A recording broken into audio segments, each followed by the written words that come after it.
y'all. It's good to see y'all over here. You know, you remind me of myself when I was y'all age, you know, playing basketball, just loving to have fun. Like she said, the main thing is to play for God, honestly. I pray before every game. I pray before every plane ride, everything like that to make sure he's in the forefront of my life. But at the same time, it's also to have fun. Like, we're out here, I know you're trying to play with your mom, your dad, coaches, you know, especially for the Lord. But at the same time, if you're not having fun, there's no reason to do it. I think at the end of the day, like, if you want to get to my position, is to always remember to just have fun in the game. Like, there's so much work that you have to put in, but if you lose the joy of it, then you're not going to want to put that work in. So for me, that's just something I always keep in the forefront. Always remember my little self as I play. As you guys get older, I want you to remember this moment. Not just me talking to you, but remember the moments where you just playing up and down, having fun with your friends. The moments where you at recess, if y'all still have that, I'm not really sure. The moments where you're outside with your parents, your grandparents, or just by yourself hooping, wherever it is. Like, I mean, just remember those moments as y'all go along, and you'll be just fine. Like, and also, no matter what people say about you or whatever doubts there is, ignore them. I'm telling you right now, there's so many doubts I had when I was coming up. You know, that I'm not supposed to be here right now, but at the end of the day I am. And that's from one, keeping my faith in the Lord, and two, ignoring the doubters. And like I said, I want to see y'all have fun. Just play hard, play for each other, play for the Lord, and understand that basketball at the end of the day is supposed to be fun. And if you're not having fun, there's no reason to play. So y'all have fun, and I can't wait to see what y'all do on the court.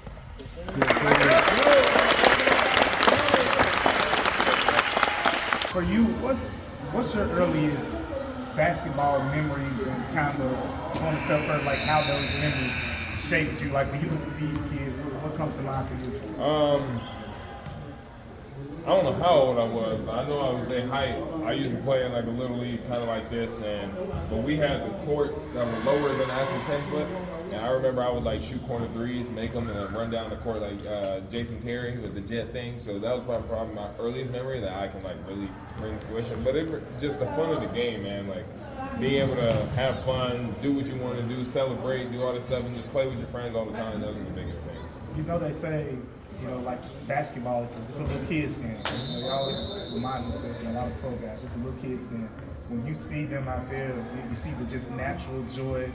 They ain't talking about technical fouls and all that. Like, what comes to mind for you, man? No, that's straight up. That's what I told them. I was like, look, man, when y'all grow older and y'all keep playing this game, remember now, like, not just me talking to you, but remember, like, you just going out there and playing. You're playing free, no game plan, no systems, you know, nothing like that. You're just playing with the complete joy of the game. And what you want to do is you score a lot of points and hopefully play good defense and win the game. That's really it.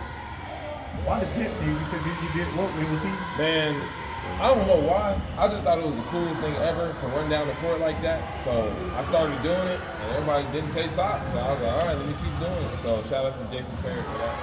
Who got you in basketball? Like, was it something you just were doing because you were tall? I mean, my grandpa, my mom, my dad, like those are probably the big three. I mean, my mom and dad tell me all the time I was an energetic kid. Like I used to run in the walls and stuff, like on purpose. So for me, it's just to release that energy somehow.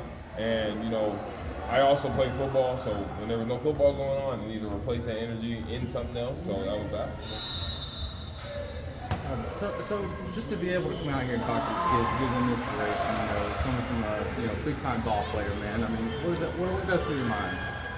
Myself being in that position, I think we never really had like guys come to us, or at least I can't really remember often.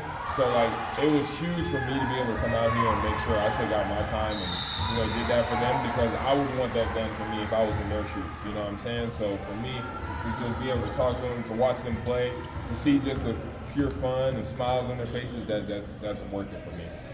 Said, I know it's been big for both Tomas and Zach of just trying to find guys that fit the identity of the city and try to take on the identity of the city, the style of play. Just how does coming to events around the city kind of help shape that identity to be one that can really resonate with the city? I mean, I can say it's like you're building a culture, you're building something around that not only is a part of the organization can get behind, but the whole entire community.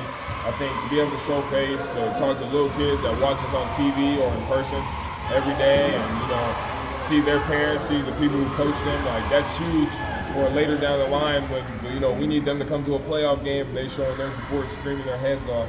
So at the end of the day, like building that culture, building that identity, like you say, for our team is just not only for the organization to get behind, but for the entire Memphis community. I think one of the things I've been noticing, like when you interact with these kids, sometimes you have like some funny interactions, like asking the kids actually retired for or seniors. Have you had any of those moments today with any of these kids?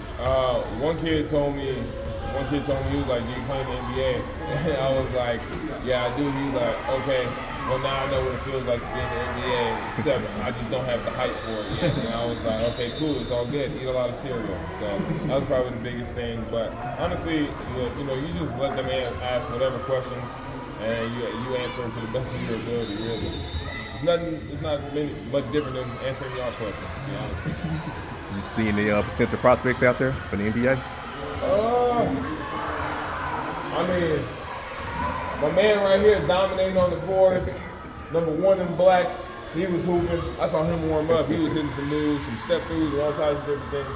But I think everybody got potential if they just keep working at it. You know what I mean? Like I'm the underdog. I'm pretty sure most of these kids will probably be underdogs. So it's just like I told them, forget the doubters. Just keep having fun and maintain your faith. About how old were you when the NBA became an adult? You know, the NBA specifically didn't become my goal until I got to high school. That's when I stopped playing football. But ever since I can remember, it was either NBA or NFL. It was one of the two. And I was like way better at football than I was at basketball growing up. And then I was like super skinny, and I was like, you know what, let me just focus on basketball, and that's when the NBA became my goal. But since I started playing, I think at like 4 years old, it was either NBA or NFL. It was one of those two routes. This is the Christmas Classic. Do you have a Christmas memory related to basketball, whether it's a game that you watched on Christmas Day or a particular gift that you may have gotten that was big in your basketball journey? I remember the Lakers played a game. I think it might have been against the Heat. It was either against the Heat or the Thunder. It was one of those two games. Like they were not supposed to win. They weren't a good team. So on Christmas Day, Kobe played, and that was my favorite player, and still is. And he ended up winning the game. And I remember watching that game, being glued to the couch. Like nobody could get me up to do anything. Not even my mom was probably telling me to take out the trash. I wasn't moving, and they ended up winning that game. So that was like huge for me. But I think just those moments, just watching basketball on Christmas Day, going outside in commercials or halftime, shooting hoops, and coming back inside to watch more basketball, that was huge for me. We were just talking about it a little bit over there, just the visibility of professional athletes. So these kids, you've been around them a little bit. How important do you think that is? This is so important for them just to have the experience of Cedric and other players just to come out and speak life into them. He's very intentional about sharing about his journey. And he said, I remember being your age, and just seeing the excitement in their eyes. It's awesome.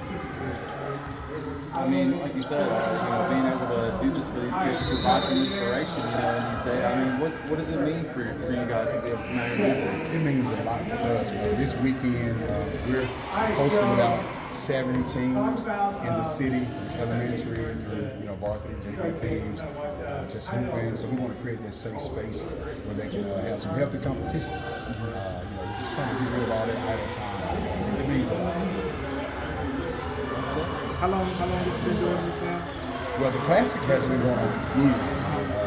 It was through Memphis Athletic Ministries. But recently there's been a merger with Memphis Athletic Ministries and Streets Ministries. So we want to continue that legacy this year and continue to serve kids. So this is the first year y'all done this. As a merger, yeah. So today we have games going on at 2 of our centers, and the rest of the weekend will be across the city.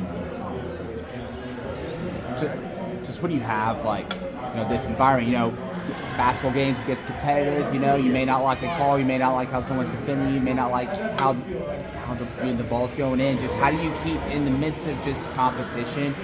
How do you, for Street Ministries, how do you keep faith at the center of that and making sure that you're discipling to these teams and these kids that are out here? That's a great question, by the way, too.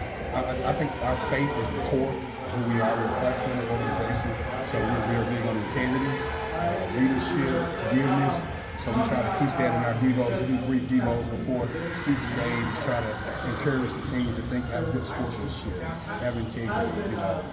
It's own responsibility for your own actions and forgive others. I think it's a huge part of who we are, what we do on a day-to-day basis.